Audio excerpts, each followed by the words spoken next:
Iniciamos el día de hoy con nuestro primer conversatorio que tiene por nombre el papel de la JEP en la construcción de la paz. Este primer conversatorio es liderado por la seccional Barranquilla y así cada uno de los conversatorios irá siendo liderado por cada una de las seccionales de la Universidad Libre. Saludamos a todas las personas que nos acompañan estudiantes de la Universidad Libre, egresados, personas del sector externo, estudiantes de otras universidades de diferentes regiones del país, asimismo los directivos de la Universidad Libre, los directivos de la seccional Barranquilla, directivos de las demás seccionales de la Universidad Libre y pues agradecemos especialmente a la Jurisdicción Especial para la Paz por haber desarrollado de la mano de la Universidad Libre esta alianza tan importante. Vamos a iniciar esta tarde con nuestra instalación, primero con el himno nacional de la República de Colombia.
Segundo, himno de la Universidad Libre.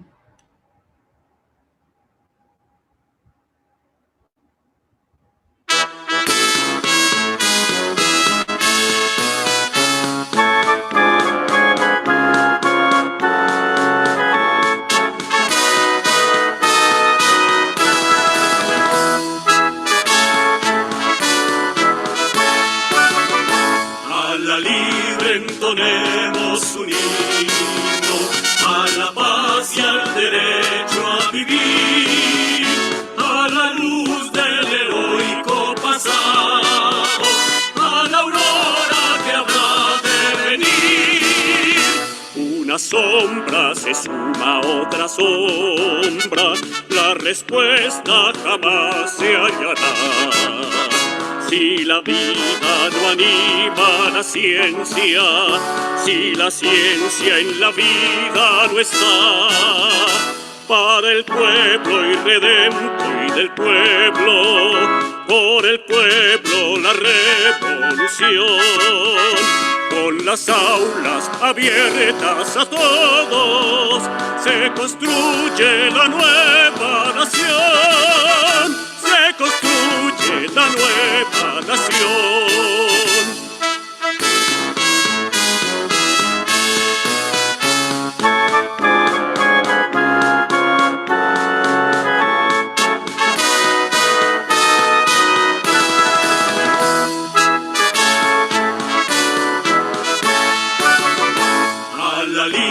Entonemos un himno a la paz y al derecho a vivir, a la luz del heroico pasado, a la aurora que habrá de venir.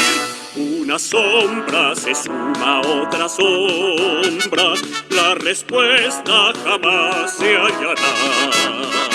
Si la vida no anima la ciencia, si la ciencia en la vida no está, para el pueblo irredento y del pueblo, por el pueblo la revolución, con las aulas abiertas a todos, se construye la nueva nación. Se construye la nueva nación.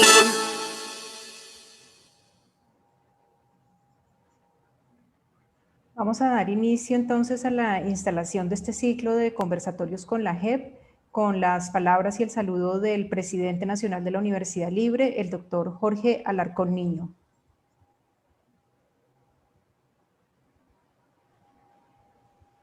Muy buenas tardes.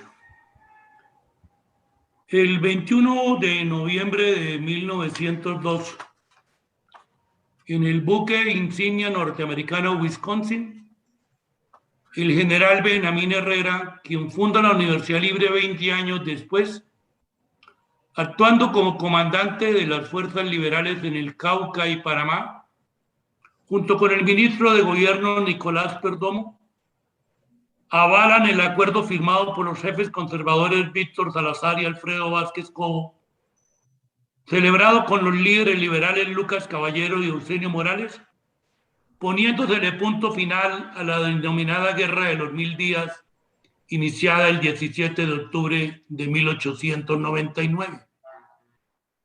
Podríamos entonces manifestar que desde antes de su nacimiento, por voluntad de su fundador, la Universidad Libre ha reafirmado su compromiso permanente con la paz de nuestro país. Por ello, celebramos con entusiasmo patriótico que el 24 de agosto de 2016, el presidente Juan Manuel Santos y el representante de la FAREP, señor Rodrigo Londoño, más conocido como Timochenko, firmaran el acuerdo general para el fin del conflicto y el establecimiento de una paz duradera y estable. Uno de los pilares fundamentales del denominado Acuerdo de Paz es la conformación de un sistema integral de verdad, justicia, reparación y no repetición, dentro del cual queremos resaltar el componente de la Jurisdicción Especial para la Paz, que busca como mecanismo de justicia transicional que investiga y juzga a los integrantes de la FAREP, a los miembros de la fuerza pública, a otros agentes del Estado y a los terceros que hubieran participado en el conflicto armado interno antes del 1 de diciembre de 2016, la satisfacción, entre otros objetivos, de su derecho a la justicia, que es inherente al propósito central de la paz. Es por ello que nuestra universidad, pocos días después de la puesta en marcha de la Jurisdicción Especial para la Paz, en evento organizado por nuestro Observatorio de Paz, liderado por nuestro vicepresidente, doctor Jorge Gaviria Liévano, invitó a su entonces presidenta y a varios de sus distinguidos magistrados y magistradas, algunos egresados o profesores de esta casa de estudios, para que hicieran presencia en nuestra aula máxima y le explicaran a la comunidad académica el profundo significado de la JEP. Muestra elocuente de nuestro interés en el mayor conocimiento posible de la compleja y original institucionalidad colombiana para la paz es también la suscripción hace algún tiempo del acuerdo con la JEP, que posibilita su creciente acercamiento entre las dos entidades y favorece desarrollos académicos como el que desde ahora nos congrega bajo la coordinación de los consultorios jurídicos de toda nuestra universidad y bajo la dirección del distinguido presidente de la JEP, doctor Eduardo Cifuentes Muñoz. Muchas gracias.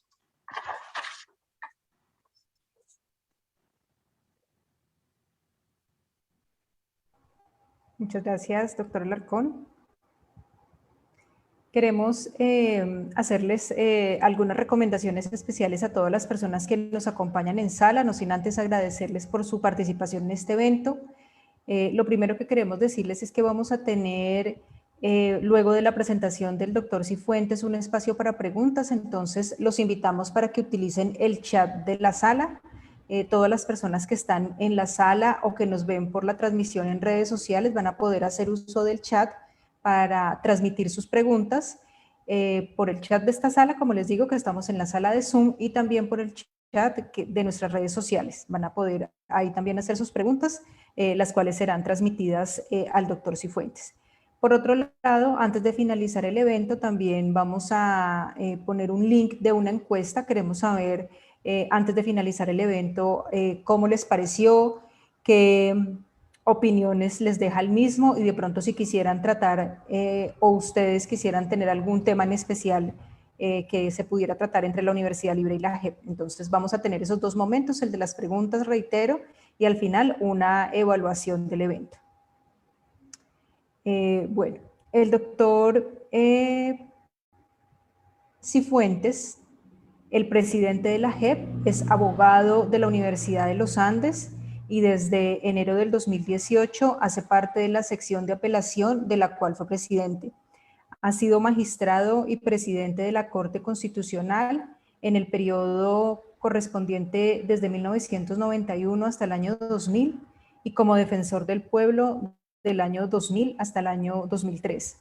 Creó el sistema de alertas tempranas SAT de la Defensoría del Pueblo. Adicionalmente fue director de la División de Derechos Humanos de la Organización de las Naciones Unidas para la Educación, la Ciencia y la Cultura UNESCO del año 2003 al año 2005. También es miembro del Grupo Nacional de la Corte Permanente de Arbitraje de La Haya y es mediador ante la Comisión Especial para el Tratamiento de Conflictos de la OIT. Saludamos y le damos la bienvenida especialmente al doctor Cifuentes y le agradecemos por estar en este espacio con la Universidad Libre. Muy buenas tardes, doctor Cifuentes, y bienvenido a la Universidad Libre.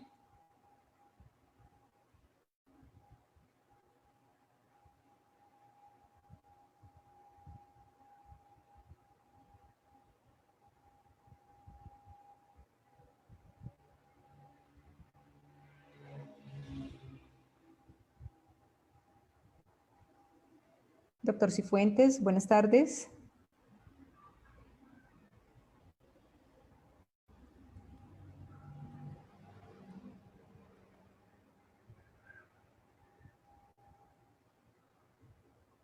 María Andrea, excúsame, no sé si me puedas confirmar si de pronto el doctor Cifuentes ha tenido alguna novedad para ingresar.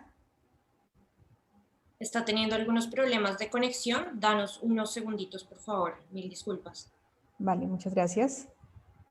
Vamos a esperar entonces a que el doctor Cifuentes se pueda conectar.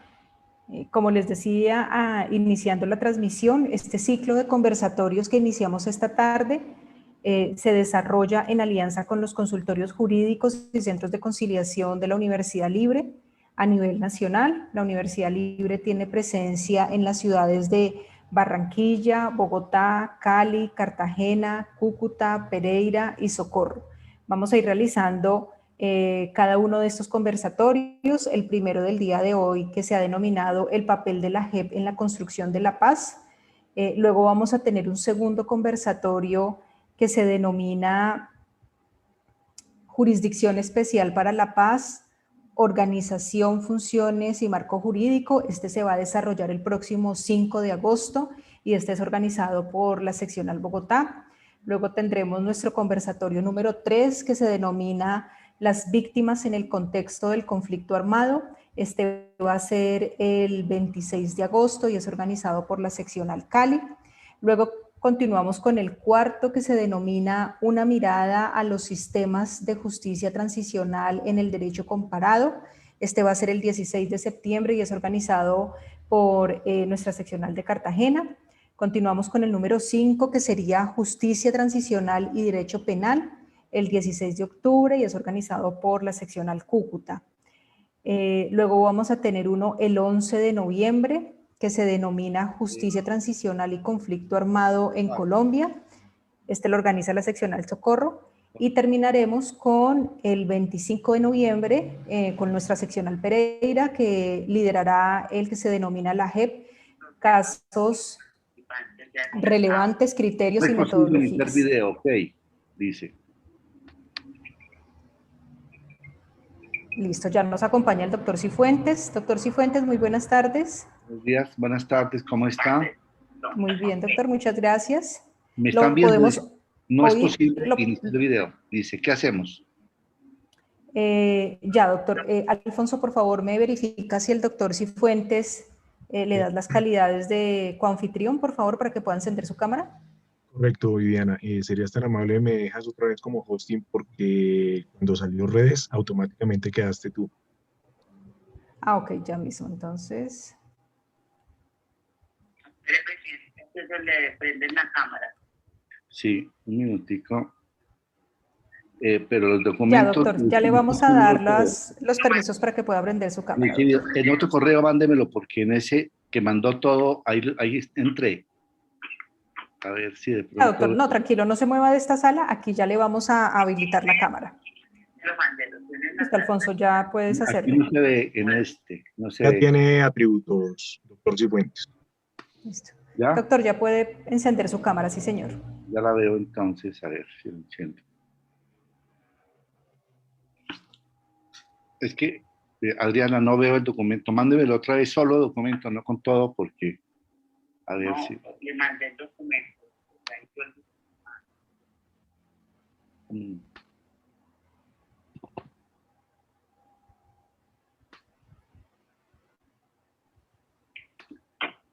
Mm.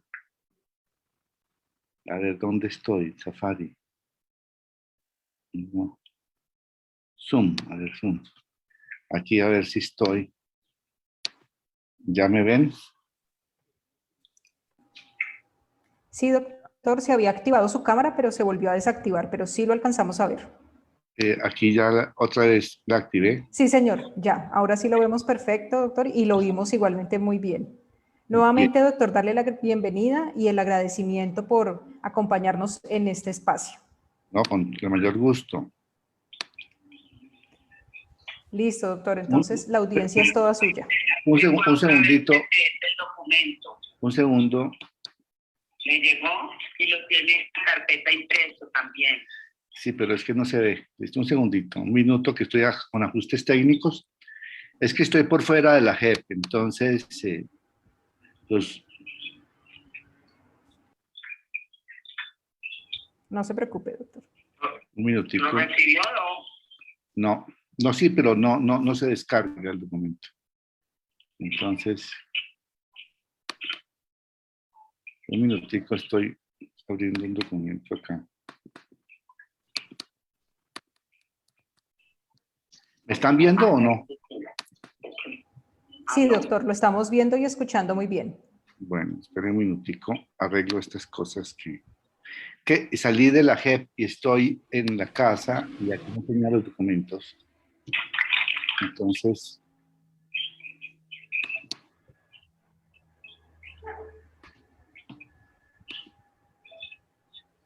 Ya está al aire, presidente. Ya lo veo, listo, listo, ya, perfecto, listo. Ahí apago entonces. Gracias, gracias.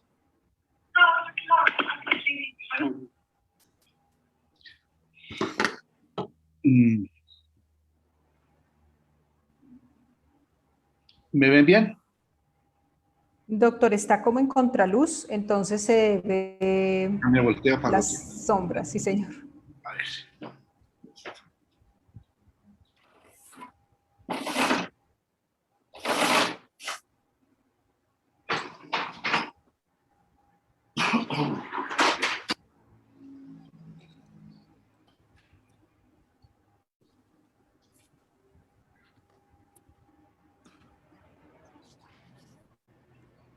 Ya, doctor, ahí ya lo vemos muy bien. Me ven perfectamente.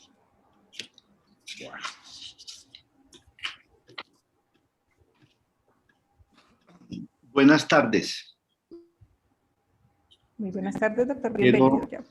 Quiero saludar en primer término al doctor Jorge Alarcón Niño, presidente nacional de la universidad, al doctor Jorge Gaviria Liévano, vicepresidente, al doctor Mario López Viveros, director de la Oficina de Relaciones Interinstitucionales, a la doctora Beatriz Tobar Carrasquilla, presidenta delegada de la seccional Barranquilla, al doctor Salvador Rada Jiménez, rector seccional Barranquilla, al doctor Sheher González Gutiérrez, a la doctora Sheher González Gutiérrez, decana de la Facultad de Derecho, a la doctora Sonia Esperanza García de Sarmiento, jefe del área de Derecho Penal, a la doctora Mabel, directora del Consultorio Jurídico y Centro de Conciliación, a la doctora Nubia del Carmen Pacheco Codina, directora del Consultorio Jurídico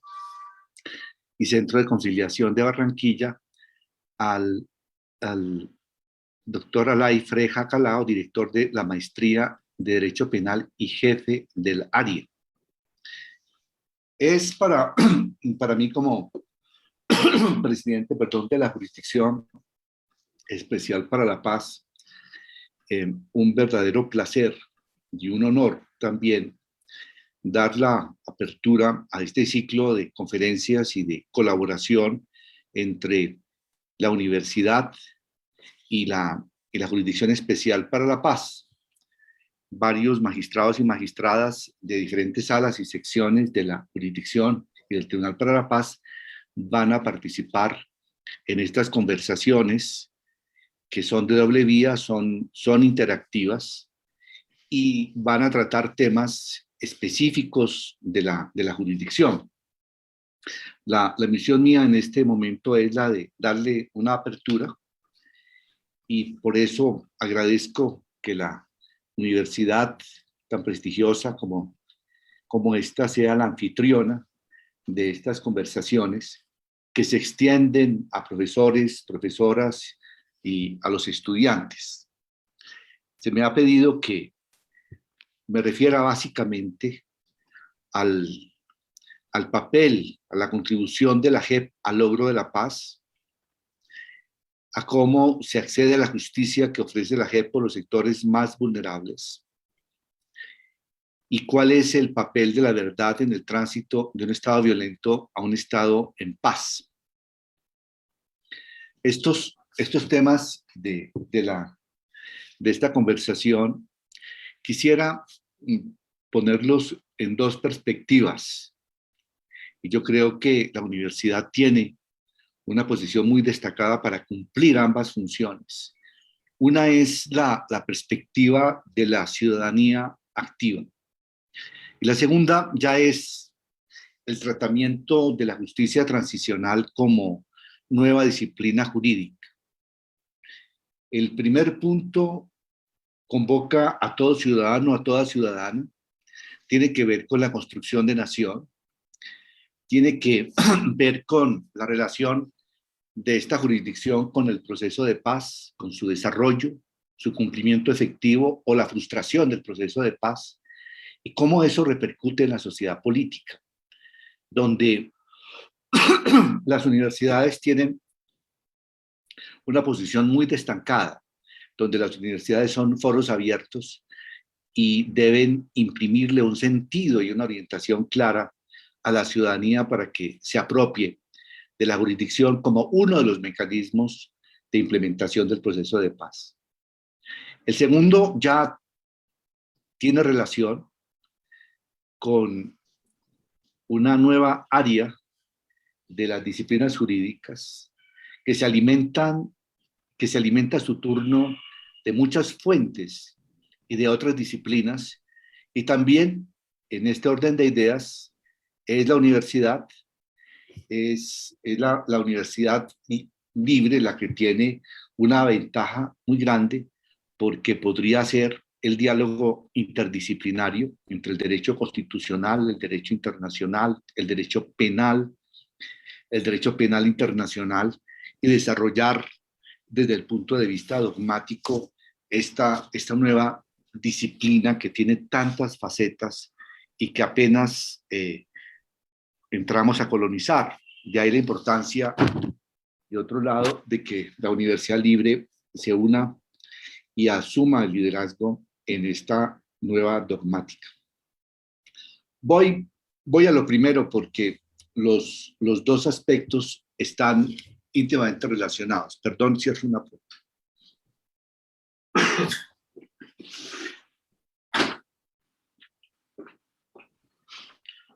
Los dos aspectos están íntimamente relacionados. Una de las tareas pendientes históricas del país es la construcción del Estado Nacional. El mecanismo de la justicia transicional no se entiende por fuera de una situación conflictiva de más de 50 años. Tampoco logra entenderse sin tener una visión histórica de los innumerables conflictos que se suceden unos a otros en los lustros de vida republicana desde 1810. Y por eso creo que la perspectiva ciudadana es una visual que deberían adoptar las universidades como centros de pensamiento para crear una conciencia en el país sobre la necesidad de una implementación clara, necesaria, útil e inmediata del acuerdo de paz en todos sus componentes y particularmente en el componente de la justicia, que es la responsabilidad más directa de la Jurisdicción Especial para la Paz. Este acuerdo de paz se selló en un momento, diría yo, de lucidez entre una élite gobernante y la cúpula de las FARC, tal vez en un momento de cansancio o de fatiga de la guerra. Pero a la hora de estipular los compromisos tanto de las FARC como del Estado colombiano, lo que se tuvo presente fue en ese instante resolver algunos de esos conflictos. No se apeló a una reforma constitucional, no se concibió la necesidad de una asamblea constituyente, porque se tenía ante sí un marco normativo que proveía la Constitución de 1991, que desde el punto de vista normativo retrataba buena parte de esos conflictos y de esas soluciones a los conflictos de la historia reciente del país y del contexto del conflicto armado interno, y que siempre resultaban sedientos de solución. Y por eso tenemos que darle una mirada al acuerdo de paz y a la forma como el acuerdo de paz se proyecta normativamente. El acuerdo de paz es un acto político. Es un acto político que permite no solamente reconstruir el proyecto de Estado-Nación, sino de adecuarlo y de perfeccionarlo. Colombia como Estado es un Estado que debería ejercer el monopolio legítimo de la fuerza. Es un Estado que debería tener una espacialidad coincidente con la propia del territorio. Es un Estado que debería generar condiciones de convivencia ordenadas y pacíficas, que alienten proyectos de libertad y proyectos de construcción de lo social y de lo comunitario. La Constitución del 91 servía y sirve de fundamento al acuerdo de paz como recordatorio de que hay una serie de compromisos que nunca el Estado colombiano ha cumplido cabalmente, y compromisos también que tampoco la sociedad colombiana ha asumido con toda seriedad. Ese acuerdo de paz apunta precisamente a que el Estado social de derecho tenga una oportunidad de ejercitarse, que el Estado social de derecho pueda irrigar el tiempo presente y futuro del país y todos los espacios del país. No era necesario entonces plantear una reforma constitucional. Era urgente tomar la radiografía normativa, la impronta semántica de una constitución con miras a que ese Estado social de derecho comenzara a tener suelo y subsuelo. Y por eso el acuerdo de paz se refiere a una serie de brechas. Campo-ciudad. La historia de las FARC es la historia de una guerrilla rural. Es una historia de una guerrilla rural que no se puede entender de ninguna manera sin tomar en consideración las dificultades de generar equidad en el acceso a la tierra en Colombia. Esa es una brecha que está allí en el acuerdo de paz y la que se debe cubrir por parte de los gobiernos que siguen y por parte de la sociedad. Cuando yo me refiero a la sociedad, al Estado colombiano, me refiero también a la sociedad, en lo que apunta a una deficiencia de politicidad en la sociedad colombiana. Subrayo la necesidad de que las universidades como foros abiertos sean inductores de grados mayores de escalamiento de la ciudadanía política. Decía, ahí tenemos una brecha, campo-ciudad. Tenemos otra brecha enorme, que es el acceso a la vida política. No solamente se trataba, en este caso, de la entrega de las armas para buscar las transformaciones propias del ideario de las FARC a través de escenarios democráticos, sino un acceso a la política por amplios sectores del país y por la población colombiana.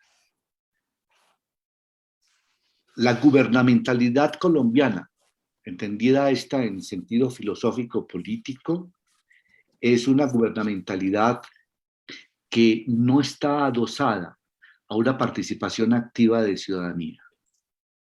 Por eso, esta brecha que igualmente se señala en el acuerdo de paz tiene mucho que ver con la construcción de las condiciones necesarias para un mayor acceso a la política, no solo de los exmiembros de las FARC, repito, sino de toda la sociedad colombiana en su conjunto. La otra brecha a la que se refiere el acuerdo de paz es aquella de la dignidad, del buen vivir, de las condiciones de calidad de vida que se deben extender a todos los colombianos y colombianas.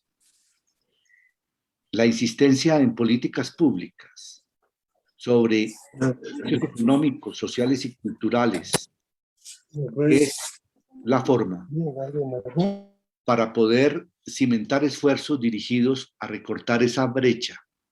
No habría ciudadanía si no a través de procesos políticos sociales que obliguen a profundizar el cumplimiento y la efectividad de la panoplia de derechos políticos y derechos económicos, sociales y culturales. Ese divorcio, esa separación entre derechos plasmados en el texto constitucional y realidades que surgen de un país pobre, desigual, con grados gigantescos de exclusión, es también una de las referencias básicas del acuerdo de paz, que, repito, apunta a determinar la existencia de brechas para colmarlas. Brecha política, brecha campo-ciudad, brecha para acceso a bienes que permitan a los campesinos acceder a la tierra y a la productividad, brecha en el acceso a los propios derechos. Y luego, problemas que atormentan al país: el narcotráfico, la minería ilegal, el control territorial del Estado colombiano no podría nunca llevarse a cabo sin resolver esos problemas de fondo que son cicatrices abiertas en buena parte del territorio nacional y que tienen que ver también con la pobreza de los pequeños cultivadores de coca y la ausencia de soluciones de fondo a un problema central en la vida del país. Por eso, el acuerdo plantea reformas estructurales, reformas que para mentarlas y para poder disponer de un repertorio de mecanismos dirigidos a resolverlas, no era necesaria una asamblea constituyente, pero sí tal vez un acuerdo de paz como este, que tiene traducciones normativas claras y que termina siendo un inductor, un catalizador, un impulsor fuerte y vehemente para el cumplimiento del Estado Social de Derecho en lo que concierne a las brechas, a esas distancias que deben reducirse y a las cuales se apunta el acuerdo de paz. Es en ese marco, a pesar de que esa como tiene que estar abierta por ser de contraincendio. es en ese marco en el que se inscribe la justicia, porque ese acuerdo y esas reformas no eran la contrapartida única y elemental de la entrega de armas, sino también una paz estabilizada sobre la base de la no impunidad, y entonces se establece un mecanismo claro de justicia transicional basado en verdad, justicia, no repetición, mecanismos a los cuales podemos referirnos más adelante. Esa justicia es una justicia que también tiene la impronta de las reformas estructurales que integran el acuerdo de paz. La justicia no es la justicia simplemente que se limita a lo sancionatorio, sino que tiene una vocación de transformación. Y por eso, de manera expresa, se ha señalado que la justicia transicional debe ser prospectiva.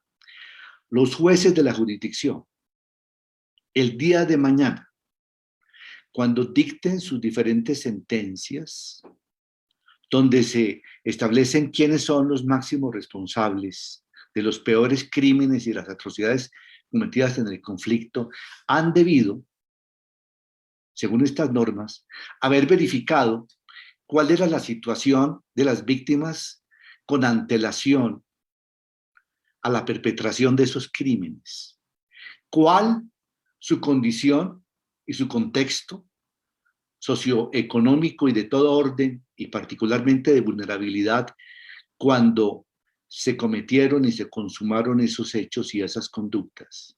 ¿Y cuál es la situación actual? Con miras todo lo anterior a que las decisiones de los jueces de la JEP puedan señalar las condiciones objetivas de la no repetición y no volver otra vez a esos ciclos de violencia. Lo anterior indica que las decisiones de esta jurisdicción serán sentencias estructurales, que no se ocuparán únicamente de establecer responsabilidades, sino también recordar y buscar estimular los mecanismos de todo orden normativos, particularmente deberes y obligaciones de los signatarios del acuerdo del Estado colombiano en todos los niveles, a fin de que se adopten aquellas medidas que sean indispensables para que el conflicto no pueda volver a florecer. Las sentencias de la JEP serán estructurales, contextuales y estructurales, en lo que tiene que ver con lo jurídico penal, patrones de criminalidad y delitos de sistema, en lo que tiene que ver con la no repetición, medidas que son aquellas que surgen del propio acuerdo, que también están rubricadas en la Constitución como deberes del Estado y cuya efectividad es necesaria, resulta menester, para evitar que los ciclos de violencia no se repitan. No sé si he sido claro. Justicia prospectiva es la justicia que dialoga con los capítulos más gruesos del acuerdo de paz y a su turno, este acuerdo de paz también es una proyección de la propia constitución de un Estado social de derecho. Buena parte de las víctimas en Colombia, que en número superan los 9 millones, son población vulnerable, fueron población vulnerable, se convirtió en población incluso mucho más vulnerable luego de la consumación de esos graves delitos y esas graves atrocidades.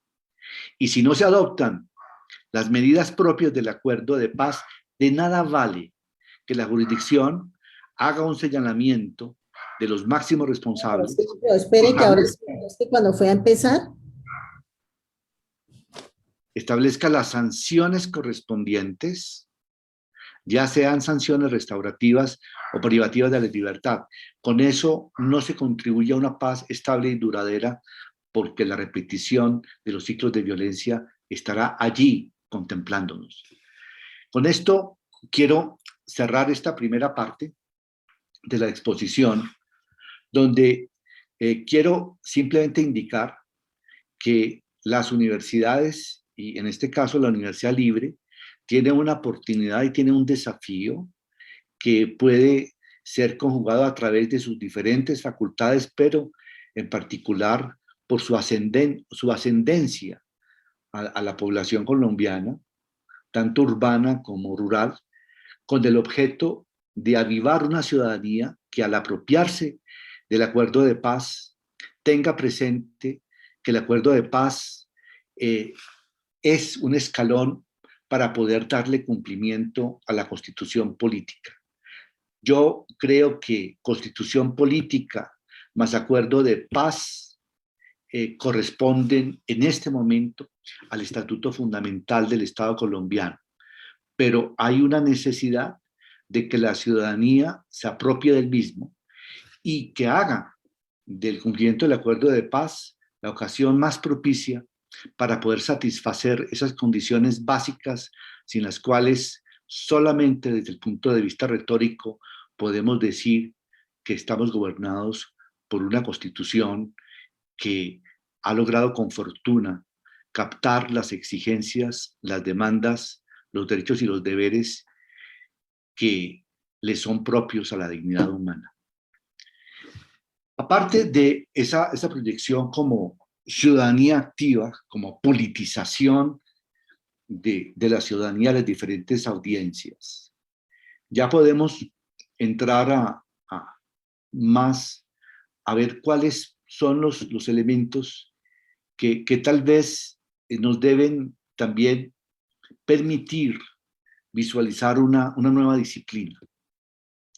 El derecho transicional, que es el que aplica la Jurisdicción Especial para la Paz, es un derecho que tiene varias caras y que es, sin duda alguna, poliédrico y que encarna una suerte de innovaciones de profundo calado, de las cuales somos muy conscientes en la jurisdicción, pero que con el concurso de la academia podemos perfilar mejor y podríamos también arribar a algunas soluciones hermenéuticas que resulten necesarias e indispensables para que sea exitosa como normativa. La propuesta de luchar contra la impunidad, que es propia de la misionalidad de la JEP, no se circunscribe a la lucha contra la impunidad en el sentido clásico, de determinar una responsabilidad a partir de la aplicación de una norma penal como referente, seguida de la consecuencia de restricción de la libertad y por ende de la actualización de las exigencias propias de un tipo penal y de un ordenamiento penal, con el objeto también de que esa expectativa se pueda cumplir. Es una lucha contra la impunidad que desde el principio hasta el final está imbuida de principios de justicia restaurativa y teniendo como principio axial, la verdad. No quiere decir, no se quiere proclamar que la verdad de la justicia transicional sea distinta de la verdad que a través de los diferentes procesos y procedimientos en los diferentes ámbitos de la justicia se propugna por los jueces, se busca por las partes y se explicita en las decisiones de las diferentes controversias.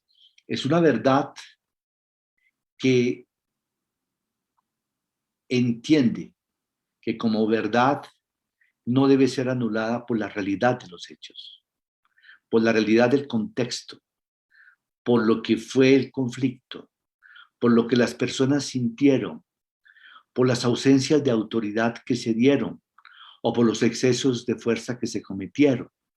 Es una verdad que el solo hecho de plantearla y de hacer la convocatoria procesal para hacerlo en los diferentes procedimientos ante la jurisdicción, ya de suyo permite por lo menos generar un mínimo de reparación a quienes han sido las víctimas de estos gravísimos y muy representativos delitos del conflicto colombiano.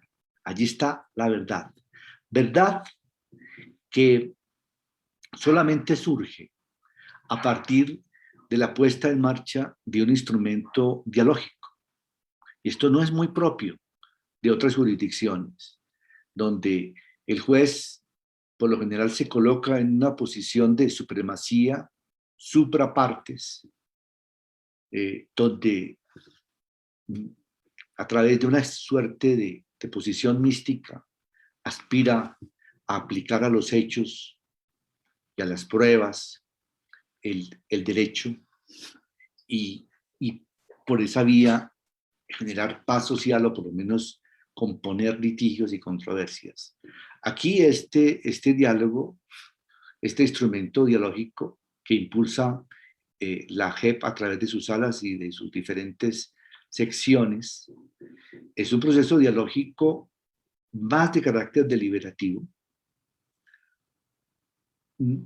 prácticamente desnudo de exigencias procedimentales, donde acuden directamente las víctimas, los comparecientes, donde los relatos de unos y de otros compiten, pero al mismo tiempo se superponen y se construye, así sea inicialmente de manera fragmentaria, y luego cada vez de manera más contrastada, con múltiples ayudas internas y externas, lo que puede corresponder más a la memoria histórica con validez jurídico-penal.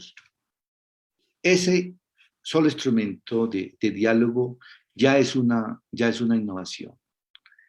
El Estado colombiano, bien o mal, investigó, juzgó y sancionó dentro de sus márgenes y dentro de su operatividad y dentro de su funcionalidad hasta el 1 de diciembre de 2016 todos estos delitos y hechos graves que corresponden ahora a la competencia de la jurisdicción, dejando enormes parcelas de verdad por fuera, que ahora se recogen a través de los testimonios, de los informes de las víctimas. Listo. De la Gracias, Larry, muy amable.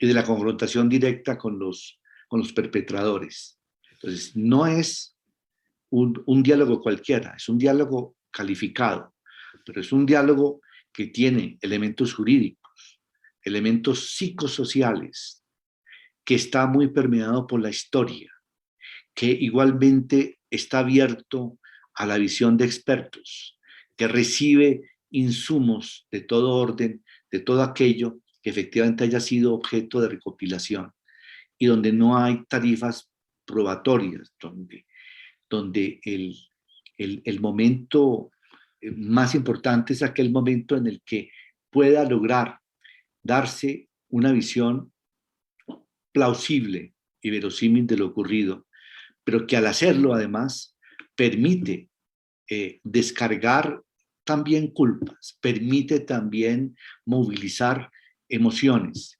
permite entender que aún en esos procedimientos puede darse formas de sanación, no en un sentido místico, ni mucho menos. Sanación en el sentido de que las víctimas que desean conocer la verdad y lo que ignoran, tienen allí por lo menos una oportunidad de hacerlo, y que igualmente los perpetradores, aunque busquen obtener un beneficio provisional o definitivo, tienen también una oportunidad de recuperar su pasado, ponerlo en términos presentes y buscar hacer un tránsito hacia una sociabilidad como miembros de una comunidad que los escucha, los incorpora, les otorga a través de ese diálogo su propia ciudadanía, la ciudadanía procedimental, una ciudadanía que es distinta de la pura ciudadanía política,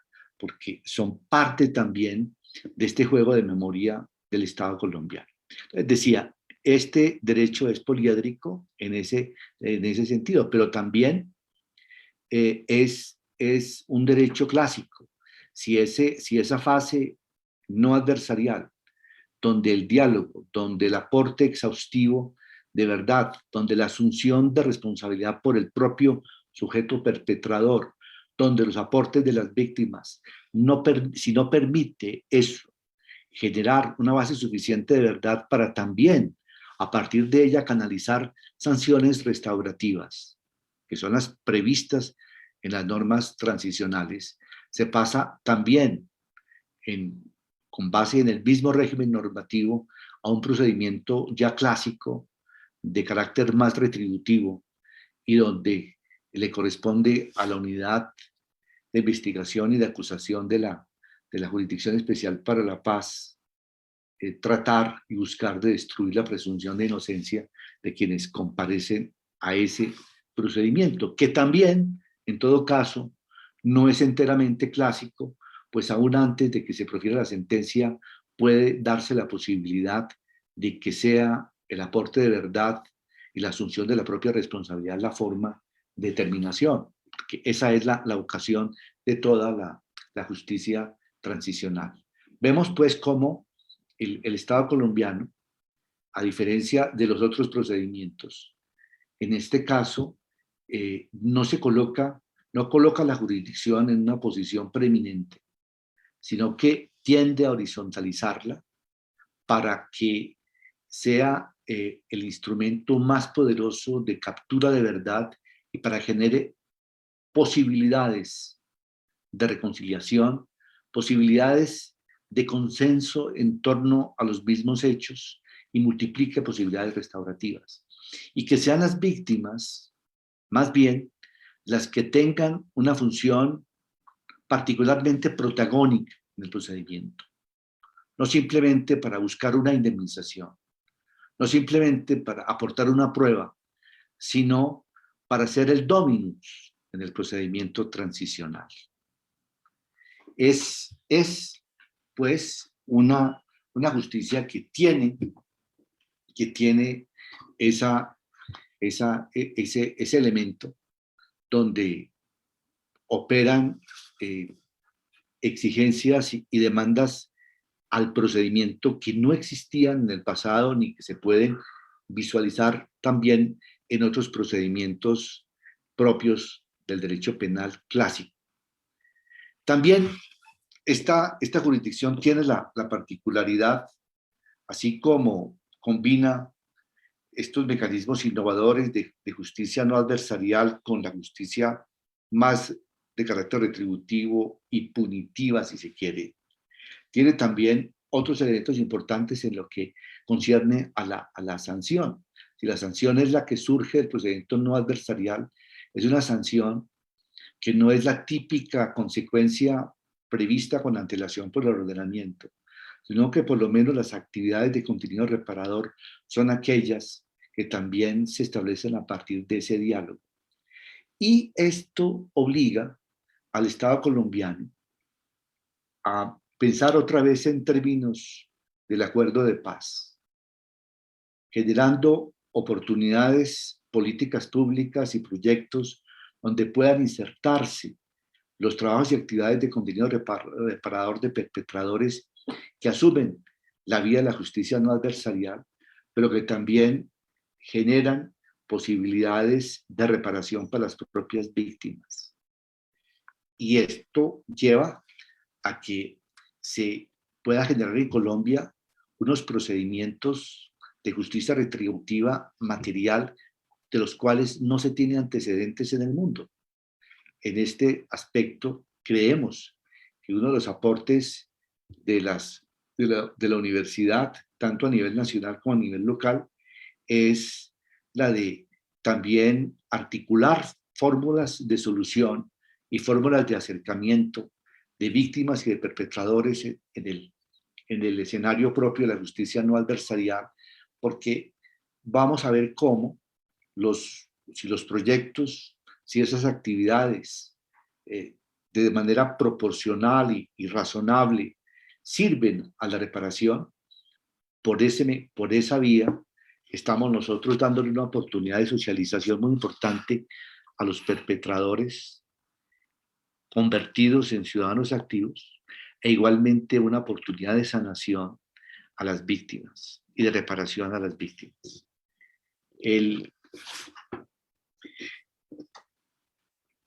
Las fuentes propias de la justicia transicional, que no son otras que las fuentes nacionales, Código Penal, Código de Procedimiento Penal, ley estatutaria, normas procedimentales propias de la jurisdicción, pero unidas al derecho penal internacional, derecho internacional humanitario, derecho internacional de los derechos humanos. Todas ellas obligan a pensar el derecho, tanto el derecho sancionador como el derecho de medidas prospectivas hacia el futuro de una manera distinta. Son las graves violaciones a los derechos humanos, son las graves infracciones al derecho internacional humanitario, las que se resuelven y las que son objeto de remedio, ya sea a partir de una sanción privativa de la libertad, y en ese sentido estaríamos en un horizonte clásico, en una dogmática tradicional, pero si lo es en la justicia adversarial, y diría que ese es el gran desafío de la jurisdicción, que en su mayor parte sea esta la forma de poder surtirse la justicia transicional. Si es así, hay que tener en cuenta cuáles son los elementos de esos derechos, de su derecho internacional, cuál es el ámbito de lo violado y de lo vulnerable, con miras a que los remedios que vienen a ser las sanciones restaurativas estén a la altura y resulten efectivas para poder generar una oportunidad de reparación que sea válida, que sea cierta y que sea efectiva. Este derecho transicional, en esos términos, tiene pues todos los elementos de un derecho clásico, moderno, penal, pero también de un derecho que supone la imbricación de varios componentes de derecho nacional e internacional, pero también exigencias de orden ético. Ahora, en lo que tiene que ver con el manejo del tiempo, con la temporalidad, no se trata acá solamente de ver el pasado para sancionar los delitos y las conductas. Es ver el pasado para recuperarlo en un presente y para reconstruir la nación y para reconstruir la dignidad afectada y para volcar eso hacia el futuro en sentido prospectivo. O sea, son los tres tiempos: pasado, presente y futuro, mirado a través de una ética que debe coincidir con los valores y los principios de la Constitución del Estado Social de Derecho, con una ética que debe igualmente reflejarse en los remedios sancionatorios de la justicia restaurativa para que el sujeto dañado, afectado, afligido, destruido por el conflicto, pueda efectivamente entender que a través de esas sanciones, de una manera alternativa, podrá tener otro proyecto de vida unos y otros.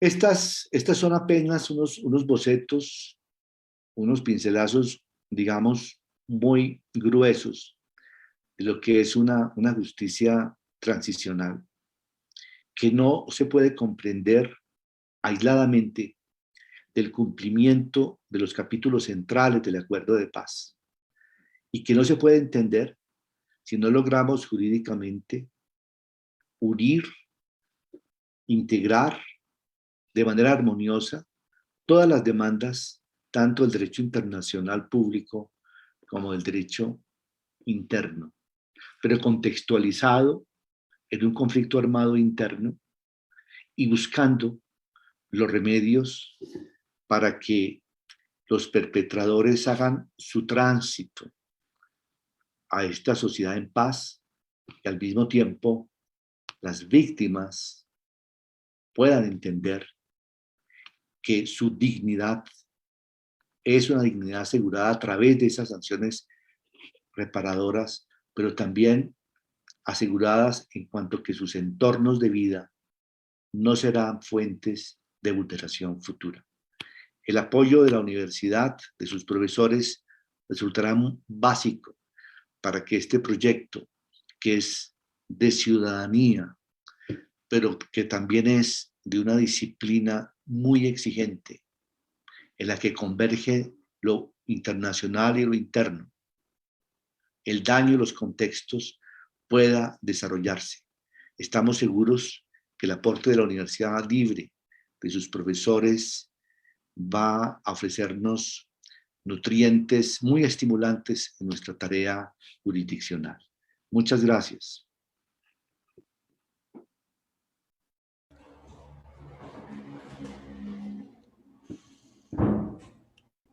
Muchas gracias, doctor Cifuentes. Desde la seccional Barranquilla nos acompaña el profesor Alaid Freja Calao. Profesor, lo dejo en esta parte para que pueda conversar con el doctor Cifuentes. Muy buenas tardes, cordial saludos a todos, en especial al doctor Eduardo Cifuentes. Permítame de manera inicial, honorable magistrado, felicitarle por el excelente manejo de la temática y nuevamente agradecerle de parte de la Universidad Libre toda esta facilitación de sus conocimientos y de sus experiencias para de esta manera cumplir con esos objetivos que usted planteó de manera muy diáfana, que son la ciudadanía activa en esa construcción de ese Estado nacional que está conllevado o que repercuten en sociedades políticas y también que nos permita apropiarnos de ese instrumento. Y en esa segunda función de la formación de esa nueva área de la disciplina jurídica de la justicia transicional, como esa interrelación con otras áreas del derecho, como el derecho constitucional. Doctor Cifuentes, antes de proceder a tener la conversación con usted sobre profundizar acerca de unas inquietudes al respecto, quiero prevenir a las personas que están presentes para que vayan formulando sus preguntas a través del chat, mientras nosotros tenemos estos 30 minutos de conversación. Y doctor Cifuentes, inicio haciendo un contexto para después hacer la pregunta. Sí. Ok. Doctor, en Colombia, desde el año 1820, entre los siglos XIX y XX, se han firmado 63 indultos y se han realizado 25 amnistías. Me llamó mucho la atención que nuestro presidente nacional, el doctor Jorge Alarcón, recordó el acuerdo para el fin de la denominada Guerra de los 1000 días. Ya en la actualidad, en el año 2021, creo que es pertinente preguntarle, doctor, ¿cómo contribuye la JEP al alcance de la paz en un escenario de críticas a la justicia transicional que no ha hecho transición. ¿Por qué digo en críticas? Si tenemos bien un antecedente nacional, que es ese proceso de la ley 975, donde estableció un procedimiento en el cual los miembros de los grupos armados organizados se sometieron y que posteriormente fue modificada mediante la ley 1592 del 2012. Ese procedimiento ha sido sujeto de muchas críticas porque una de las principales es que no ha hecho tránsito o no ha forjado la transición. Entonces, en ese sentido, ¿cómo contribuye la JEP al alcance de la paz en un escenario de críticas a la justicia transicional cuando no se ha hecho transición? Adelante, doctor. Bueno, muchas gracias, distinguido profesor. Bien, este interrogante que usted formula es de enorme importancia y está precedido de una mención histórica muy cierta. En la historia de los conflictos, de las guerras civiles colombianas, de conflagraciones internas, de conmociones internas, ciertamente, como lo señala, los conflictos han terminado con indultos y con amnistías. Y esa no ha sido la excepción, inclusive en lo que tiene que ver con este último acuerdo de paz, que también es un acuerdo de paz con amnistías y con indultos. Hay que partir de la premisa, en el caso de las FARC, que no fue un grupo armado, un grupo insurgente vencido. O sea, no fue un perdedor, es un grupo armado que se enfrentó al Estado y que en un momento dado con el Estado convino y acordó la paz, la entrega de las armas y la suscripción de un acuerdo que tiene los capítulos gruesos que ya he indicado. Pero también apareja amnistía y apareja indulto. Y recordemos que las normas del Convenio de Ginebra señalan que al término de un conflicto armado no internacional, se buscará también otorgar la más amplia amnistía que sea posible. Porque la amnistía y el indulto hay que entenderlos como medidas extraordinarias, pero muchas veces histórica y políticamente necesarias para terminar un conflicto y evitar que la muerte y la violencia continúe hacia el futuro y también las generaciones siguientes estén trenzadas en una disputa interminable que va a generar más muerte. Entonces, la amnistía y el indulto son soluciones políticas, son, si se quiere, interrupciones a la aplicación del derecho, son excepciones que históricamente están signadas por necesidades políticas. Es el juego político de lo posible donde se sacrifica algo de la juridicidad. Pero como sabemos ya a partir de la última década del siglo pasado, en el presente, los cambios normativos, también las modificaciones de la propia conciencia, hicieron que tanto en el nivel universal como en el sistema interamericano, ya las amnistías y los indultos que significaran dejar de lado y absolver graves violaciones al derecho internacional de los derechos humanos y a infracciones al derecho internacional humanitario, y que significaran muchas veces la autoamnistía o el autoindulto inclusive de dictaduras y de regímenes fuente de extremas violaciones a los derechos humanos, ya eso no era posible. Este acuerdo de paz es el acuerdo de paz que se firma, además es el primero, después, además de la aprobación del Estatuto de Roma. Y el Estatuto de Roma, que fue suscrito por el Estado colombiano, es un acuerdo para ponerle fin a la impunidad de las graves delitos y atrocidades que se cometen tanto en conflictos armados no internacionales como en conflictos armados internacionales. La amnistía y el indulto, sin embargo, no están absolutamente prohibidos, pero tienen ya un margen, tiene un límite, tienen un umbral que no se puede traspasar.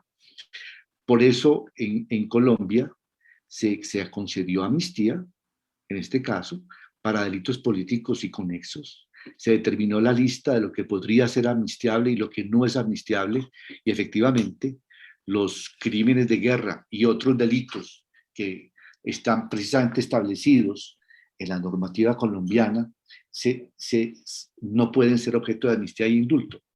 En las imputaciones que se han establecido por parte de la Sala de Reconocimiento y que han comenzado a dictarse por esta sala, donde después de hacer todas las investigaciones, de tomar en consideración también las investigaciones de la Fiscalía, Justicia Ordinaria, versiones, testimonios de terceros, de víctimas, etcétera, se hacen las imputaciones, se ha introducido un estándar de bases suficientes conforme al cual lo que hace la Sala de Reconocimiento es determinar si la conducta existió, si la persona es responsable y si esa conducta no es amnistiable. Precisamente los crímenes de guerra, los delitos de lesa humanidad y otros delitos que están mencionados en el régimen jurídico colombiano sobre amnistía e indulto no son amnistiables. O sea, la amnistía y el indulto le da una cierta seguridad jurídica, es un estímulo para la entrega de las armas, lo fue en el pasado y cumplió su misión, pero no es la amnistía o el indulto del pasado. O sea, amnistía e indulto se dan coetáneamente con el proceso de paz. La amnistía y el indulto tienen un umbral, hay conductas que son amnistiables. De hecho, en la Jurisdicción Especial para la Paz, la Sala de Amnistía e Indulto continúa la competencia que antes de la JEP se le otorgó a la Justicia Ordinaria para otorgar también la amnistía o para negarla, y la función fundamental es la de permitir hacer esa distinción entre lo que puede ser o no puede ser amnistiable. Estos autos de determinación de hechos y conductas, que son la base de las imputaciones que está formulando la Justicia Especial para la Paz, parten pues, distinguido profesor, de esa distinción, de que hay delitos que no son amnistiables y particularmente los que caen bajo la competencia de la jurisdicción y de la CPI. Bien, usted decía que no se da la transicionalidad y que ese puede ser un punto, digamos, difícil y para poder dar un juicio de balance sobre el éxito o no de la JEP. Yo creo que la transicionalidad se construye. Estamos en transición. La transición tiene una dimensión en la justicia. Le corresponde a la jurisdicción determinar, identificar, sancionar a los máximos responsables de los delitos más graves y representativos, y hacerlo a partir de una participación muy activa de las víctimas, y apelar a remedios y a sanciones restaurativas en lo posible, o privativas de la libertad si esto no lo es. Pues allí, al hacerlo, está construyendo la transicionalidad. La transicionalidad supone que el país tenga un torrente de verdad, que se le dé un espacio a la reconciliación y la asunción de la responsabilidad, y al hacerlo se construye transicionalidad. No podemos pensar que esto se dé en abstracto y que sea simplemente un blanco o negro, o que se presente de una manera espontánea e inmediata la transicionalidad o la no transicionalidad. Estamos construyendo la transicionalidad, estamos en ese mismo camino. Pero también esa transicionalidad es objeto de construcción y no se limita únicamente a lo judicial en busca de verdad e interdicción de la impunidad para esos graves delitos, sino que requiere que los gobiernos los 3 gobiernos siguientes al acuerdo de paz implementen lo que yo he denominado capítulos gruesos del acuerdo de paz, que son esas brechas, la brecha de acceso a los derechos, o sea, políticas públicas que permitan un goce mínimo de la dignidad humana en el país. Darle punto final a esta brecha campo-ciudad y permitir el acceso a la tierra para los pequeños cultivadores, para el campesinado colombiano. Esa es una forma de construir transicionalidad. Resolver el problema de las drogas en Colombia es una forma de construir transicionalidad. Abrir la política a los que entregaron las armas y abrirla igualmente a otros sectores de la ciudadanía y a la población más vulnerable y la que más sufrió el conflicto. Es una forma de construir la transicionalidad. El darle alcance al Estado social es una forma de construir la transicionalidad. Entonces estamos en transición. No puede juzgarse únicamente a la Jurisdicción Especial para la Paz, que apenas, después de muy pocos años de su instalación como jurisdicción especial, comienza las primeras etapas que buscan precisamente que florezca esa verdad y esa asunción de responsabilidad y que contemple la posibilidad de abrir los procedimientos penales propiamente dichos. No podemos reducir eso a una jurisdicción. En el caso de Justicia y Paz, teníamos solamente Justicia y Paz. Justicia y Paz tuvo pues las 2 fases, una fase muy lenta, pero creemos que una vez que se adoptaron los mecanismos en el año 2012 a los cuales usted se refiere, Justicia y Paz ha hecho aportes que también resultan significativos e importantes, aunque no sean completamente satisfactorios. Es una justicia que está rindiendo un fruto importante, pero a diferencia de la JEP, que se ocupa de los delitos de fuerza pública, de FARC y de terceros, y a otros agentes del Estado no pertenecientes a la fuerza pública, en el caso de la jurisdicción tenemos que ver todo esto dentro, primero, del sistema integrado, o sea, con Comisión de la Verdad, Unidad de Búsqueda y también el cumplimiento de sus respectivas misiones. Pero más allá, esta transformación que tiene que darse en el país, de cerrar estas brechas a las cuales aludió el acuerdo de paz, de cerrar esas brechas que igualmente van a servir de inspiración a las medidas para luchar contra la no repetición de estos mismos hechos cuando la JEP dicta las sentencias estructurales ya mencionadas. Pero se requiere un esfuerzo del Estado colombiano y un esfuerzo también de la sociedad colombiana. Estado y sociedad. A esto me refiero cuando en la primera parte de mi intervención me refería a la necesidad de que las universidades convertidas en foros ciudadanos activos incidieran mayormente para generar una ciudadanía política inteligente, seria, ordenada, que entienda que la sumatoria constitución política más cumplimiento del acuerdo de paz es la sumatoria que nos va a ofrecer las condiciones para poder gozar de una sociedad mínimamente ordenada donde el buen vivir, los proyectos alternativos individuales y comunitarios puedan efectivamente darse en paz y darse de una manera ciertamente armoniosa. Gracias, doctor.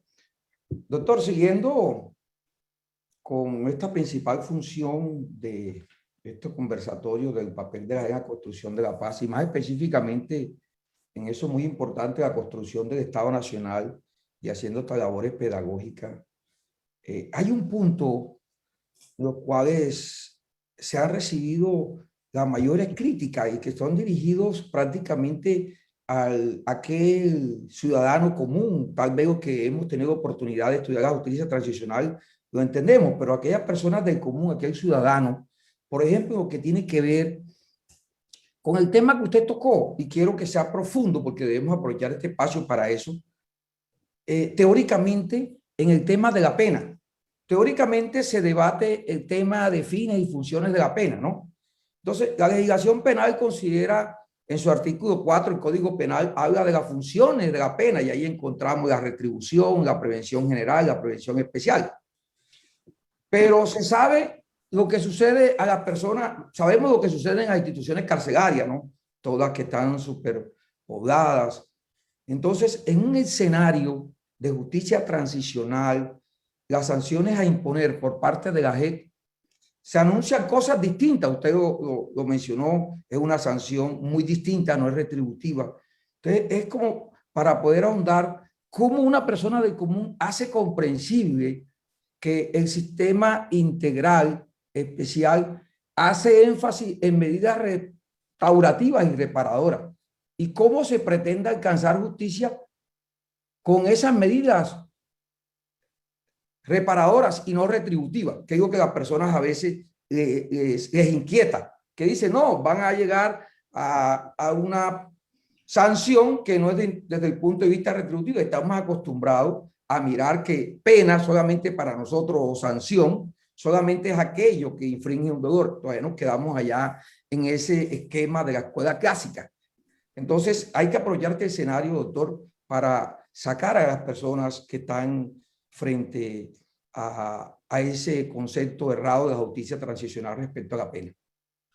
Sí, es cierto. Y por eso yo creo que la Universidad Libre nos puede ayudar y apoyar mucho en la tarea de explicar y de persuadir también a vastas audiencias nacionales sobre el carácter de una sanción o de una pena. En este punto tenemos que señalar esta no ambivalencia, sino esta doble faceta de la justicia transicional. Creo que no se tiene no existe ninguna duda sobre el cabal entendimiento de que la justicia transicional aplica también a través de un juicio, de un procedimiento, de la garantía del debido proceso, de la destrucción de la presunción de inocencia, de los perpetradores que sean llamados a juicio por parte de la jurisdicción, una pena privativa de la libertad de 20 años, pena de prisión. Y esa pena de prisión pues cumple las finalidades propias de la pena que ya usted mencionó, es lo que antes decía, ese sería el derecho penal clásico, de corte más, donde hay una pena retributiva y las personas se sienten muy cómodas en el sentido de que si un perpetrador cometió un delito grave, pues debe ser sancionado y la sanción clásica es la pena privativa de la libertad. Eso es lo que existe aquí en Colombia, existe en el mundo y es lo que también hace parte de la justicia transicional. De modo que la justicia transicional no está exenta de incorporar estos contenidos y estas finalidades. Pero el aspecto de mayor debate, donde nosotros invitamos a los profesores y profesores de la Universidad Libre a discutir y a debatir, es cuál es el alcance de las sanciones que podríamos denominar restaurativas.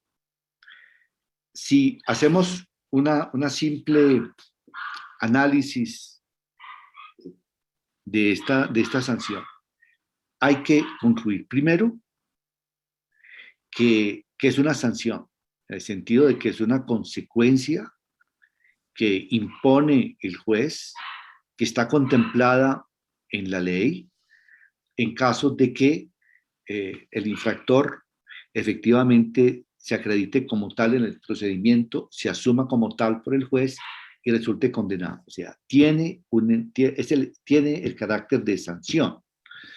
Es una sanción, es una consecuencia negativa que se sigue de un comportamiento que ha vulnerado un bien jurídico, individual o colectivo. Y aquí estamos hablando además de bienes jurídicos de la dimensión de aquellos que se protegen a través de prohibiciones cuya transgresión significa ni más ni menos crímenes de guerra y delitos de lesa humanidad. O sea, son hechos graves. Pero tienen sanción, porque la sanción propia, así llamada, la llamamos mejor sanción restaurativa, es una sanción, es una consecuencia negativa. Ahora, ¿qué incorpora la sanción? También analizándola con un lente, tiene un elemento retributivo, tiene un elemento, digamos, muy negativo, que es la limitación de la libertad, tiene una restricción de la libertad. Hablamos de que máximos responsables pueden ser condenados a una sanción de 5 a 8 años. Esos 8 años son 8 años de restricción también de la libertad. Ellos no pueden salir de un determinado espacio geográfico muy reducido y serán objeto de supervigilancia, de monitoreo, tanto por autoridades nacionales como por autoridades internacionales.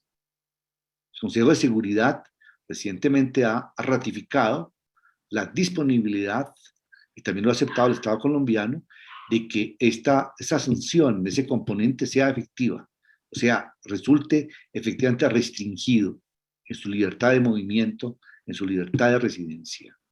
Allá hay un elemento retributivo.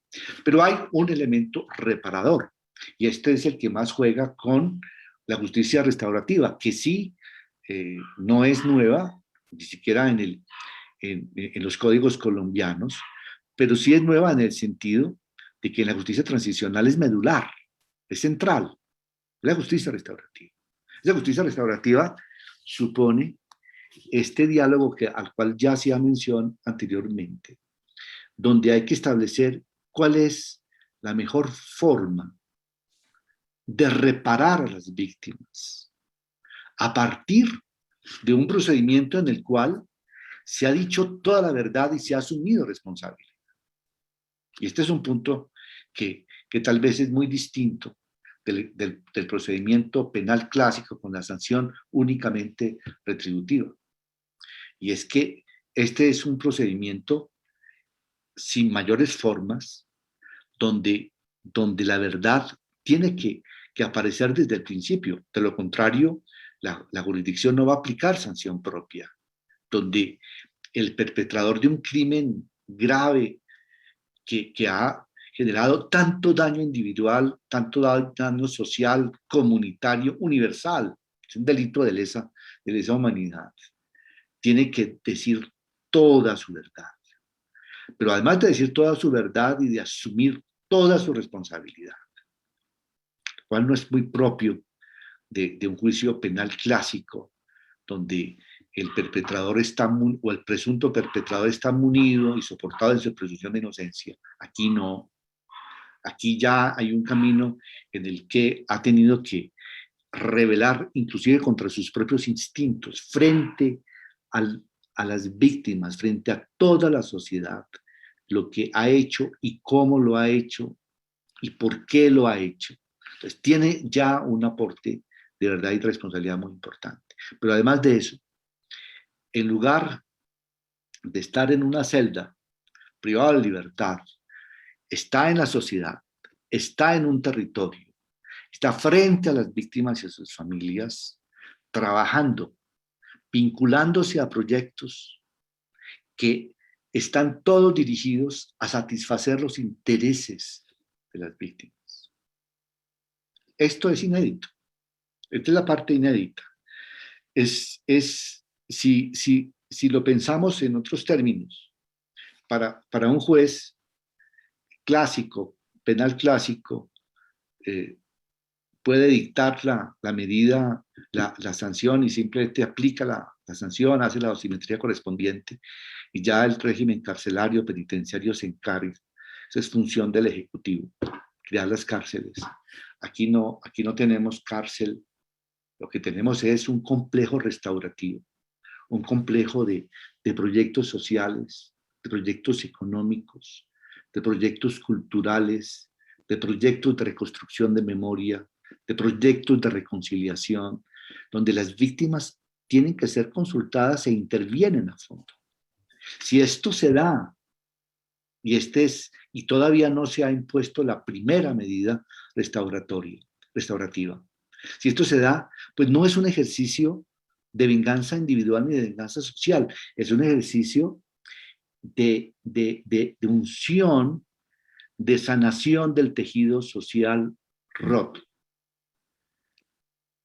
Tomen en cuenta, a partir de lo dicho, cuáles van a ser los desafíos del gobierno nacional, departamental y municipal, creando las posibilidades de proyectos que plasmen estos intereses de fondo de las víctimas y que ciertamente permitan que al insertarse en ellos los comparecientes se dé una medida importante de reparación, sin perjuicio de otras reparaciones que corren ya por cuenta del Estado y de otras que se podrían establecer, pero lo que es acá es efectivamente algo inédito.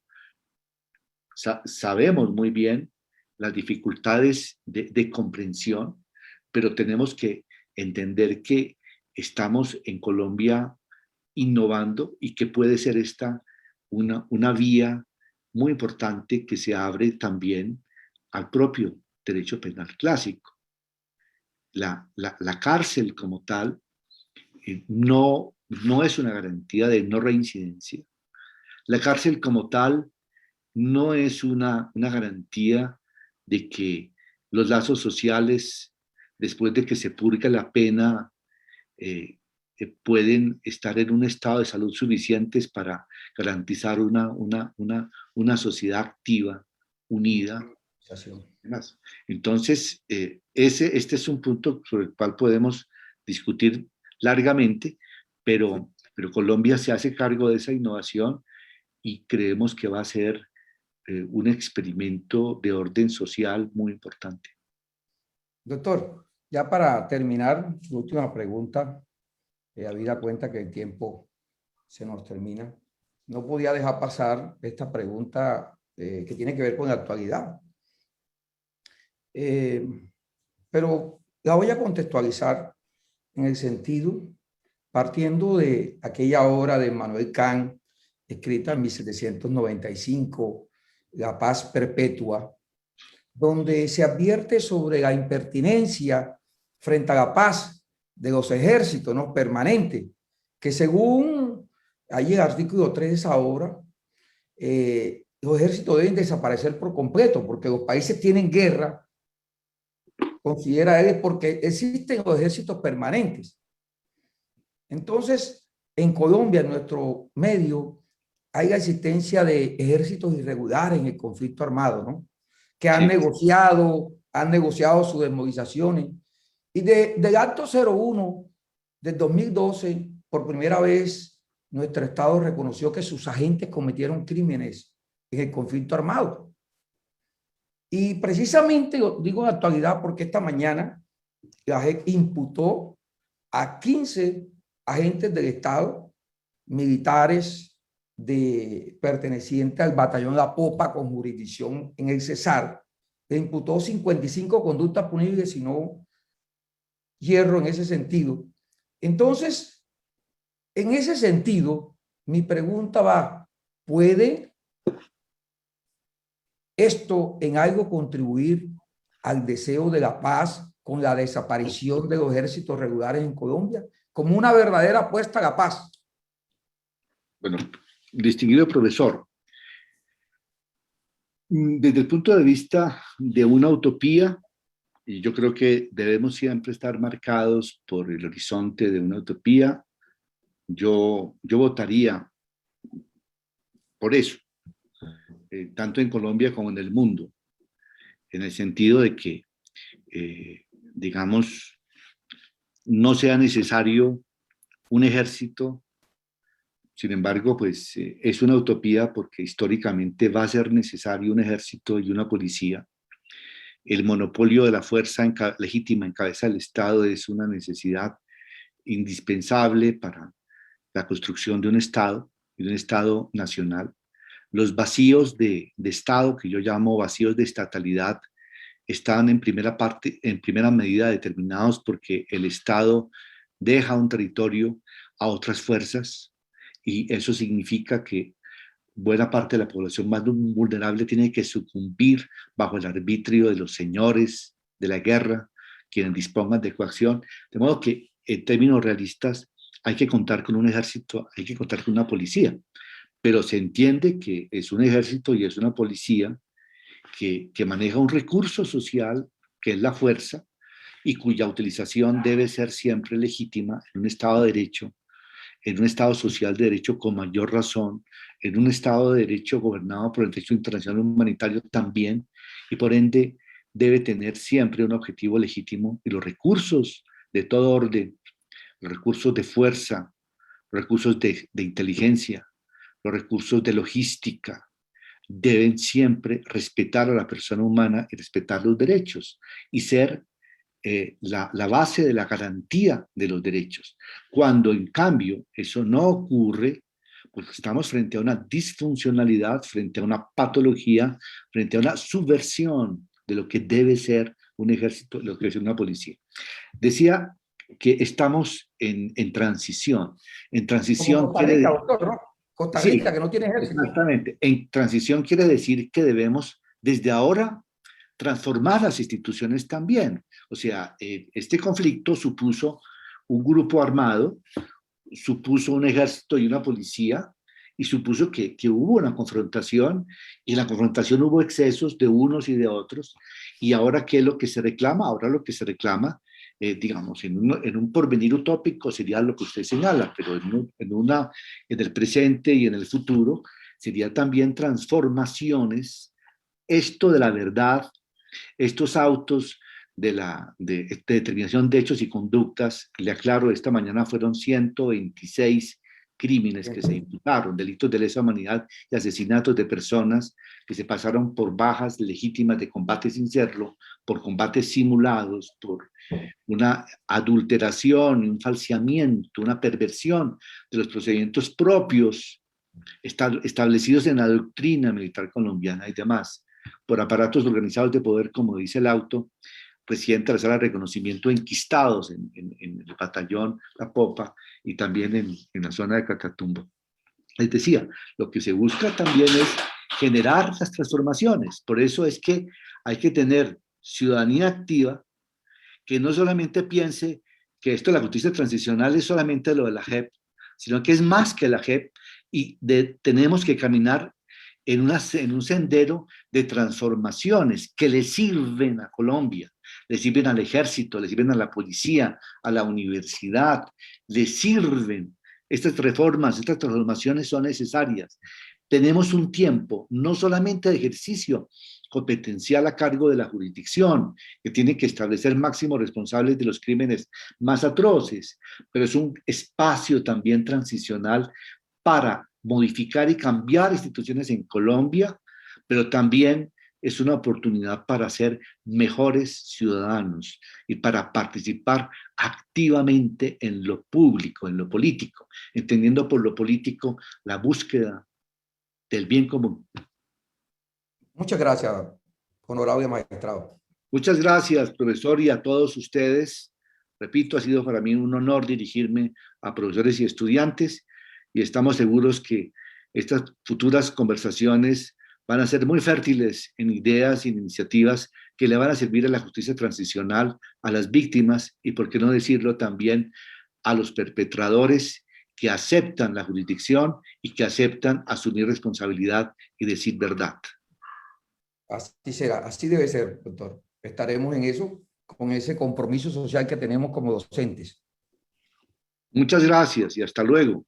Hasta luego. Vienen las preguntas de los participantes, doctor, a través del chat. La doctora Luz Viviana. Tengo 10 minutos, perdón, disponibles porque tengo una cita. ¿Les excusan? Sí, doctor, no hay ningún inconveniente. Profesora Light, ¿usted recibió las preguntas o no sé si el estudiante que le está colaborando las tiene o María Andrea? Por favor, ¿me la puede leer la pregunta? Sí. Ya aquí enseguida, ya las tengo. Gracias.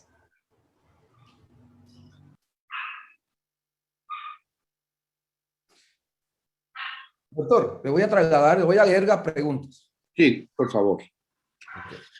La gente del común piensa que la aplicación de la justicia especial para la paz genera impunidad por las penas irrisorias. Ya algo tocamos sobre esto, ¿no? ¿Cree usted que esta afirmación es cierta? Y complemento con otra pregunta. Debo preguntar por las grandes preocupaciones a propósito de la impunidad en sus 4 dimensiones jurídica, política, moral e histórica. ¿Cómo garantizar que las sentencias incluyan todos estos aspectos en su integridad? Bien, muchas gracias por la pregunta. Ya como decía, hemos dado respuesta. No creemos que se trate de una sanción irrisoria, salvo que se entienda que si no es pena privativa de libertad, sea entonces irrisoria. La JEP supone que se puedan aplicar sanciones privativas de libertad hasta de 20 años. Y las sanciones propias o sanciones restaurativas tienen una entidad diferente, tienen un elemento retributivo, pero también tienen un componente de restauración. Para ponerle fin al conflicto colombiano, el acuerdo de paz y las normas que lo incluyeron y lo incorporaron al ordenamiento jurídico colombiano, supone que solamente a través de medidas de restauración podemos ponerle término a la violencia. Y las medidas de restauración correctamente entendidas consultan también los intereses de las víctimas, hasta el punto de que son las víctimas las que participan directamente en la determinación de cuáles pueden ser las mejores formas de sanar sus heridas y también de retribuir socialmente, y no solamente en términos de cárcel, el mal que ha sido causado. Siempre bajo el entendido de que nunca, ninguna pena, así sea la medida más retributiva, es capaz de poder satisfacer o de poder compensar el daño sufrido por las víctimas. O sea, la pérdida de un padre, el asesinato, la desaparición forzada, son atrocidades que no necesariamente se pueden compensar teniendo a una persona pernoctando en una cárcel, así sea por toda la vida. Se trata aquí de una solución distinta. Estamos haciendo un cambio de paradigma. No estamos intercambiando simplemente una sanción privativa de libertad por una sanción irrisoria. La justicia restaurativa tiene otro tipo de sanciones. Estamos asomándonos a una forma diferente de entender qué puede ser la sanción y qué puede ser un remedio social a un largo conflicto. Muy bien. Hay otra pregunta. Tiene que ver con el papel de la sociedad y la importancia de las iniciativas pedagógicas. ¿Cómo la academia puede aportar? Ya usted, bueno, usted ha hablado en ese sentido. ¿Cómo se desarrolla un plan pedagógico a través de la cultura para socializar y educar a una sociedad que ha padecido la violencia generacional, que se ha adaptado a esa anormalidad y que logre comprender el planteamiento axiológico y teológico, y yo le agregaría, cosa mía, dialógico, del fundamento del ser de la justicia transicional en la JEP, que cumple un papel fundamental en la aplicación de la sociedad colombiana? Muy buena pregunta. También en parte la hemos respondido. No puede ser simplemente entrar a examinar cada una de las normas que integran el derecho transicional. Les decía a ustedes que es necesario tener más una percepción y una sensibilidad política, en cuanto que podemos construir un país en paz, pero para construir un país en paz tenemos que cerrar las brechas. Algunas de esas brechas son las que menciona el acuerdo de paz, no son todas. Entonces, la ciudadanía activa va a permitir que tengamos una disposición de ánimo y al mismo tiempo una resolución de voluntad conforme a la cual, digamos, los colombianos y las colombianas tenemos derecho a vivir en una sociedad en paz.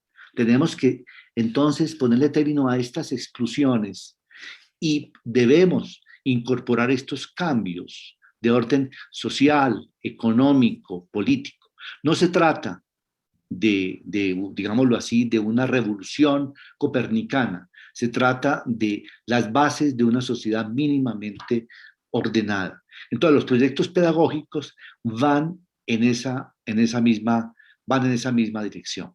Colombia es un país que puede ofrecer oportunidades de desarrollo personal y comunitario a todos. Es un país que lo permite.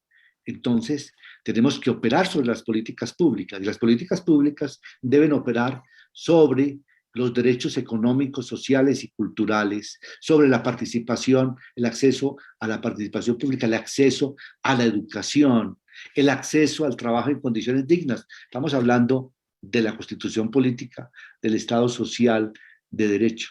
Por eso siempre les digo, no se puede únicamente pensar que el cumplimiento de la función de la JEP nos lleve necesariamente a una paz estable y duradera. Nos ayuda en el sentido de que es una paz sin impunidad, pero eso no es suficiente. Si nosotros no introducimos reformas necesarias, si nosotros no escuchamos precisamente esta generación de jóvenes que se sienten incómodos, con toda razón, en una sociedad que no está generando oportunidades igualitarias, pues evidentemente no vamos a tener paz. La paz supone cambios y transformaciones, sin apelar a la violencia. El gran legado del acuerdo de paz debería ser ese. El cambio político se puede dar y es necesario que se dé. Los conflictos se pueden superar a través de la democracia, nunca a través del uso de la fuerza. Por nadie y contra nadie. Doc, una última pregunta. Siendo la característica esencial, como muy bien usted lo anotó, en los procesos de justicia transicional, que el protagonismo son las víctimas. Y eso es lo que lo hace distinto a un proceso penal ordinario, ¿no? Donde ya el protagonista es el procesado quien cobra ese protagonismo, ¿verdad? Entonces, ¿cómo entiende la JEP su función en cumplimiento de los derechos de las víctimas, principalmente en lo que tiene que ver justicia y a la verdad, pero en función de la paz? Muchas gracias por la pregunta. La centralidad de las víctimas es total en la Jurisdicción Especial para la Paz. Estos autos de determinación de hechos y conductas que se han expedido no habrían sido posibles sin una participación masiva de las víctimas.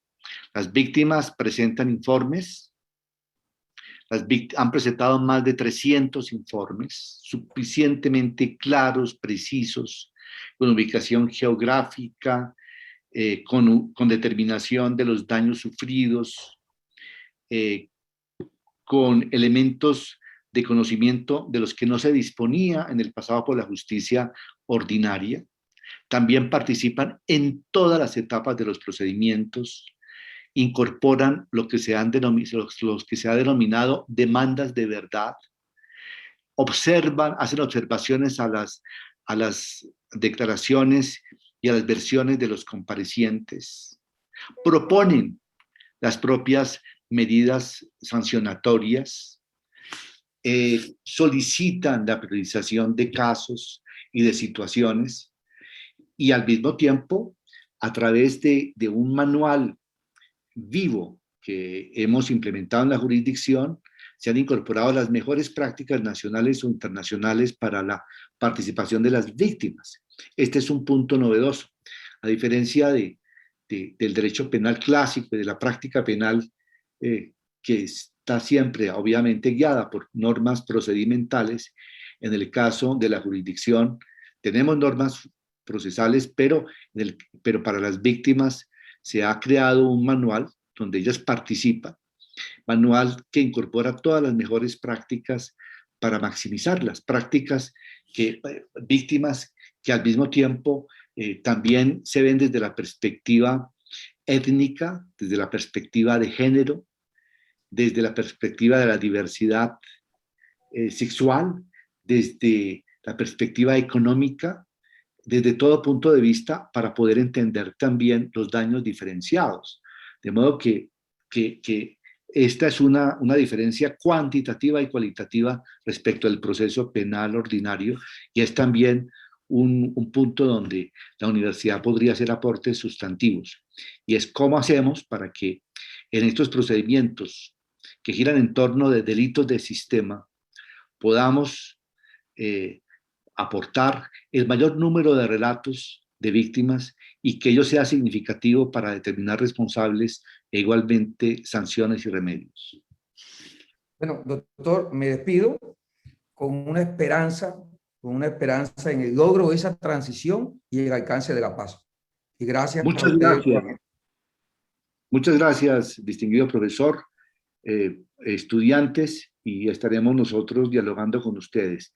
Contamos con la Universidad Libre para profundizar nuestra hermenéutica transicional y para que ustedes sean también activos promotores ciudadanos de la paz. Gracias, puede contar con nosotros, honorable magistrado. Muchas gracias. Muchas gracias, profesora Lai. Doctor Cifuentes, a usted de verdad muchísimas gracias por este primer conversatorio tan interesante que tuvimos el día de hoy. Queremos igualmente agradecer a todas las personas que nos acompañaron docentes, estudiantes, egresados, no solamente de la Universidad Libre, sino de otras instituciones y también personas pertenecientes a otras entidades. Queremos aprovechar para recordarles, ya en el chat pusimos la encuesta donde queremos saber y conocer su percepción de este primer conversatorio, e igualmente los invitamos a nuestro segundo conversatorio denominado Jurisdicción Especial para la Paz, Organización, Funciones y Marco Regulatorio. Este se va a realizar el próximo 3 de agosto en este mismo horario de 2 a 4 de la tarde, y este es organizado por la Seccional Bogotá. Como les dije al principio, este ciclo de conversatorios con la JEP es organizado en convenio con los consultorios jurídicos y centros de conciliación de la Universidad Libre a nivel nacional y con el apoyo de la Jurisdicción Especial para la Paz. Les agradecemos a todos por su participación. Doctor, a usted muchísimas gracias.